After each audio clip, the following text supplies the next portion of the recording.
OBC राजनीतिक प्रतिनिधित्व आयोग पंचायती राज और निकायों के 1.5 लाख पदों पर ट्रिपल टेस्ट के आधार पर होगा ओबीसी आरक्षण। प्रदेश में वन स्टेट वन इलेक्शन के तहत पंचायत और निकायों में नई परिसीमन के साथ करीब 1.5 लाख से अधिक जनप्रतिनिधियों के पद पर चुनाव होगा। इस चुनाव में पहली बार ओबीसी आरक्षण लागू कराने के लिए राज्य सरकार ने राज्य अन्य पिछड़ा वर्ग राजनीतिक प्रतिनिधित्व आयोग का गठन किया है।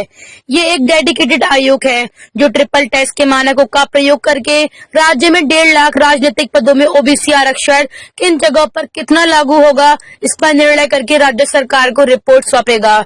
उधर राज्य निर्वाचन आयोग इसी रिपोर्ट के आधार पर पंचायत और निकायों के लोकल चुनाव कराएंगी। गौरतलब है कि जिन जगहों पर ओबीसी का आधार तय नहीं होगा, उन जगहों को जनरल मानकर चुनाव कराने के दिशा निर्देश सुप्रीम कोर्ट ने सरकार और राज्य निर्वाचन आयोग को दे रखे हैं। ऐसे में ओबीसी नाराज नहीं हो जाए, इसी कारण से राज्य सरकार इस तरह के आयोग का गठन करके चुनाव करा रही है। राज्य के भीतर स्थानीय निकायों के रूप में पिछड़ेपन की प्रकृति और प्रभावों की समकालीन कठोर अनुभवजन्य जांच कराने के लिए एक समर्पित आयोग की स्थापना करना, आयोग की सिफारिशों के आलोक में स्थानीय निकायवार प्रावधान किए जाने के लिए आवश्यक आरक्षण के अनुपात को निर्देश करना। किसी भी मामले में ऐसा आरक्षण अनुसूचित जाति, अनुसूचित जनजाति, अन्य पिछड़ा वर्ग के लिए आरक्षित कुल सीटों के 50% से अधिक नहीं होगा। 49% आरक्षण सीमा रहेगी। किसी यूनिट पर ओबीसी कम तो फायदा भी कम मिलेगा। सुप्रीम कोर्ट के दिशा निर्देशों के आधार पर लोकल चुनाव में ओबीसी आरक्षण वितरण के लिए डेडिकेटेड आयोग अनिवार्य है। राजस्थान में पिछली सरकार के समय ये आयोग किन्हीं कारणों से गठित नहीं हो पाया था। ऐसे में अब चुनाव कराने हैं तो आयोग का गठन अनिवार्य है।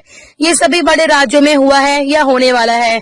अब रही बात ओबीसी आरक्षण वितरण की, तो इसे ऐसे समझा जाए कि ये आयोग ग्राम पंचायत, पंचायत समिति, निकायों के बोर्ड आदि को एक यूनिट मानते हुए आरक्षण का बंटवारा तय करेगा। इसमें आरक्षण की सीमा 49% का प्रावधान लागू रहेगा।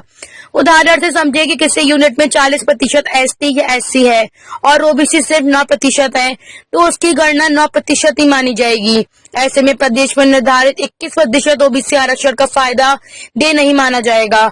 ये पुराना नियम है जो मान्य ही रहेगा। Bureau report, RPD news, Rajasthan.